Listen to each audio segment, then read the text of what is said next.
Hi everyone, this is Dwayne Allen, and I'm back again with part two of my video on my lesson on how to approach improvising over a basic jazz standard. Okay, the first part I used a concept called tonal centers, and if you haven't seen that video, I would highly recommend it.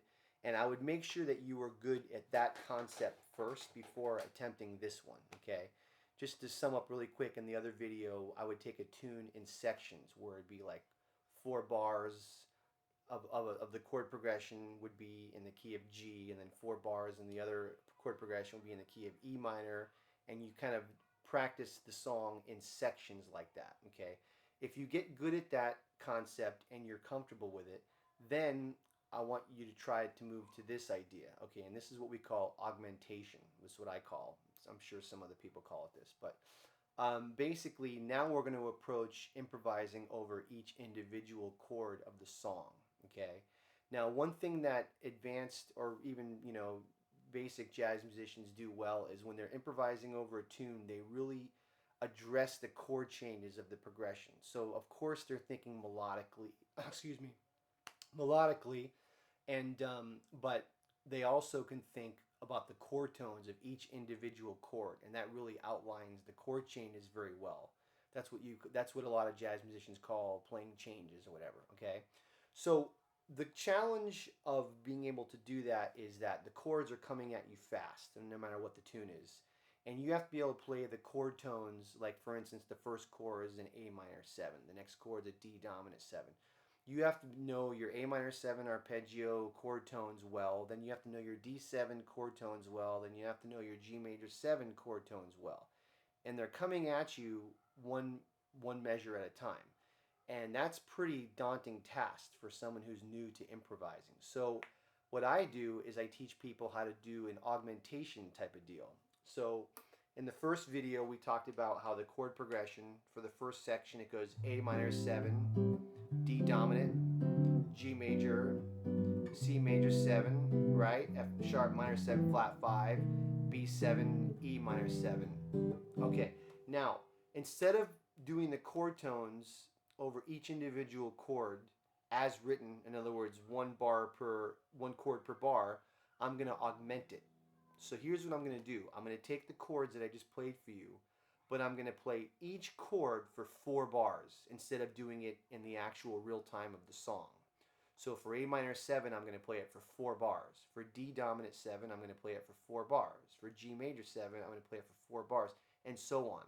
And what I'm going to do for my soloing is I'm going to mostly play arpeggio or chord tones over each of those chords. Now I might use some scale tones as well, but I'm mostly playing chord tones or arpeggio tones. So your prerequisite for being able to do this is you should have a good knowledge of minor 7 arpeggio forms, dominant 7 arpeggio forms, and major 7 arpeggio forms. Okay? So I'm going to improvise now 4 bars per chord using mostly arpeggio or chord tones. Okay? So here we go. A minor 7. 1, 2, ready, go.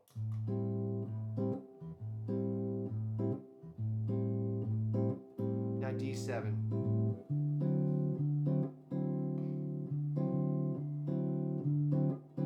Now G major 7.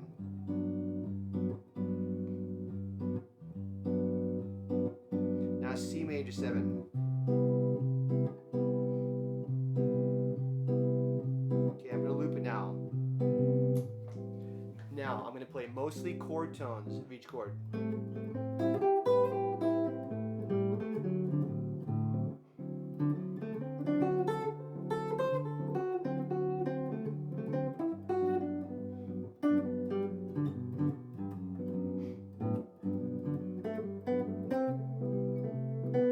C.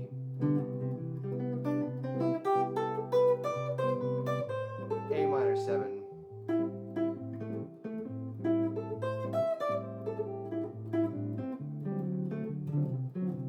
D7.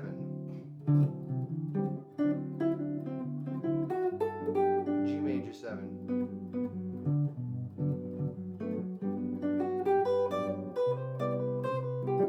C major.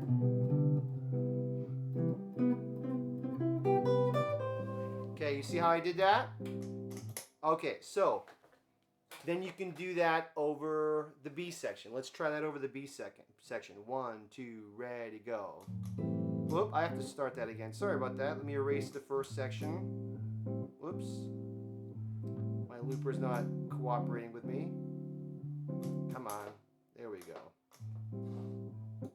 Okay, that was crappy for a second. Okay, here we go. Let's try the next section.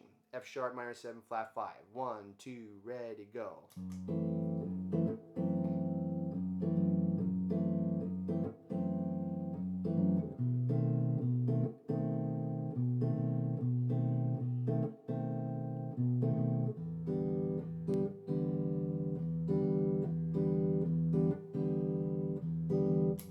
Okay, chord tone, F sharp half diminished.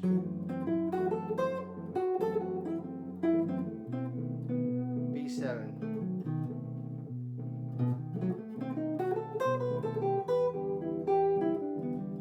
E minor 7.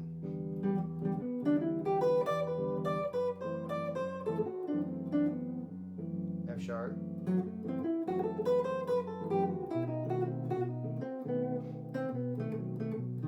B7.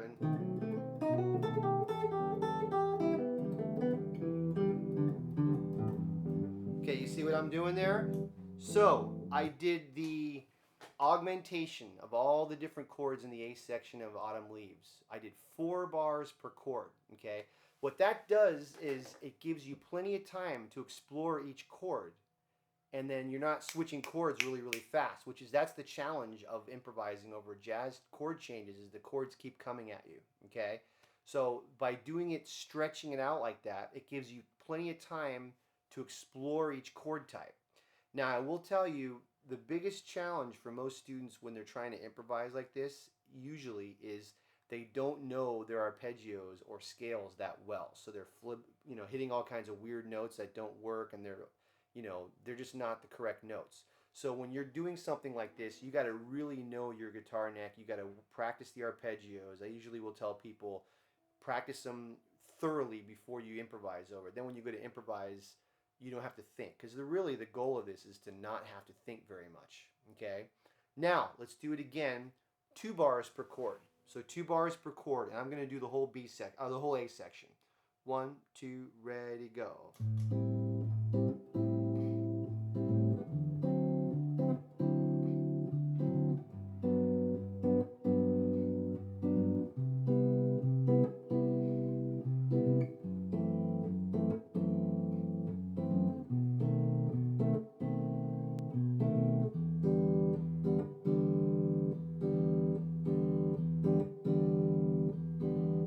A minor 7, D7, G major, C major, F sharp, B7, E minor,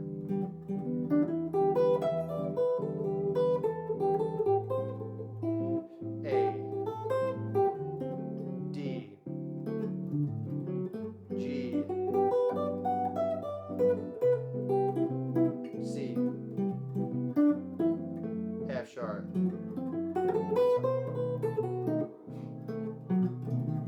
E. You see what I'm doing there? So, now, is that the way you want to solo all the time over a standard? No, this is an exercise, okay? But if you know the chord tones and all the arpeggios really, really well for a tune, then what you're going to do is eventually you'll kind of mix the chord tones with scale tones and then with passing tones. If you get into transcribing and start learning jazz solos, which is definitely something you should do, because this is all this material is what I call it the what. Okay, this is what you play, right? When you learn a solo by one of the greats like Wes Montgomery or Grant Green or Joe Pass or whoever, then you get to see, okay, this is how they use these arpeggios, these scales, these altered tones, these passing tones, okay? So when you transcribe, all this stuff starts to make sense to you, okay? So I just did 2 bars per chord, okay? Now we're going to try it in real time. And by the time you do it in real time, it's doable, right? So what you do is you take the whole song. Here's the way you practice it. You take the whole song and you take each chord and you record 4 bars of each chord of the whole song. So it takes a long time to get through. You get good at that. You get comfortable at it. You know all your arpeggios, okay? Then you do it again and you record 2 bars over each individual chord, okay? That's going to be half as long. The chords come a little bit faster, but it still gives you some time. Then you do it in real time. By the time you do it in real time, it's not that hard. It's still going to be hard, but that's part of jazz. You know, you just got to jump in and learn how to sink or swim. Okay, swim or sink, whatever the hell it is. Anyway, so I'm going to do it in real time, and you'll see how I'm going to play mostly arpeggios. So this is an exercise. This is not the way I'm going to play over most tunes. Just one way to get good at learning a tune. So real time. 1, 2, ready, go.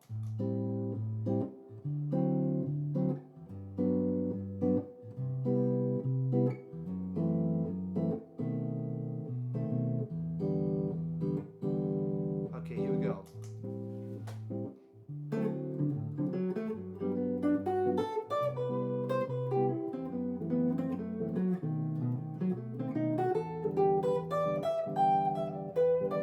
A minor, D, G, C, F sharp, B, A minor, D7, G, C, B7. Okay, so you see how I'm doing that? I'm playing mostly arpeggios. Okay, so that's just an exercise. Now I'm going to do one more solo, okay? And this time I'm going to mix it up. I'm going to mix in the arpeggio, the chord tones with some scale tones with a little bit of chromaticism from passing tones. So it's going to sound a lot more authentic jazz. Now, number one priority when you're doing any of this stuff is you want it to be musical. Yes, this is an exercise. Yes, we're doing a certain, we're sticking with a concept.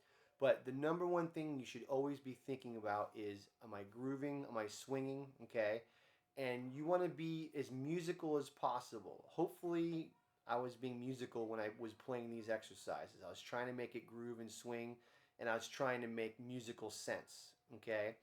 I'm going to do it again. We're going to do it in real time, but I'm going to show you how I'm going to use the arpeggio tones. I'm going to mix them with the scale tones and the chromatic tones.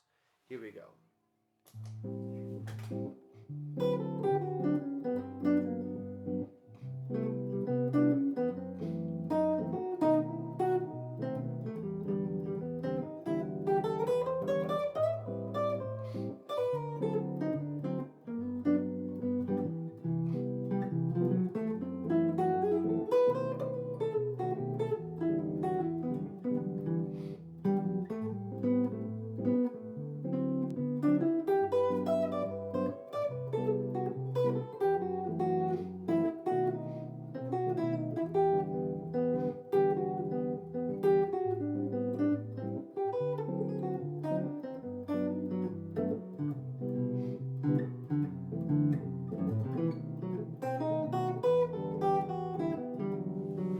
Okay, so that's a little example of this idea that we got going on, okay? Two simple ideas, being able to play tonal centers, being able to play chord tones. If you understand both of those two concepts, then you kind of mix them together, okay? The working on the tonal centers with the melodies, that's going to bleed into your playing when you do this because you're able to play melodically, you're able to groove, and then you're able to really address the chord changes, okay? There's many other facets and ideas that we would want to talk about with improvising, but this is just a couple of them. Okay, there's a million other things you can talk about, but these are two that I give to a lot of my students who are just getting into improvising over jazz standards. Obviously, it's a lot more effective if I work one on one with someone, because usually there's going to be lots of questions, and the student will be trying this and they'll get this wrong or that wrong, or they'll get confused about something. So that's where I believe in working with people one on one is the ultimate way to learn. But hopefully you guys got something out of this. Hopefully you learned something. If it was too advanced, that's okay. I got plenty of other videos coming up where it's intermediate and beginner and so forth. But if you have any questions or comments, please let me know below. And if you like what you heard, please subscribe to this channel. And I have another channel, Dwayne Allen Music, as well, if you want to check out any of my playing or whatever. If you're interested in private lessons through not Skype but FaceTime or Zoom, I'm available for that. So thank you so much for your time, and I hope you got something out of this. Have a great day.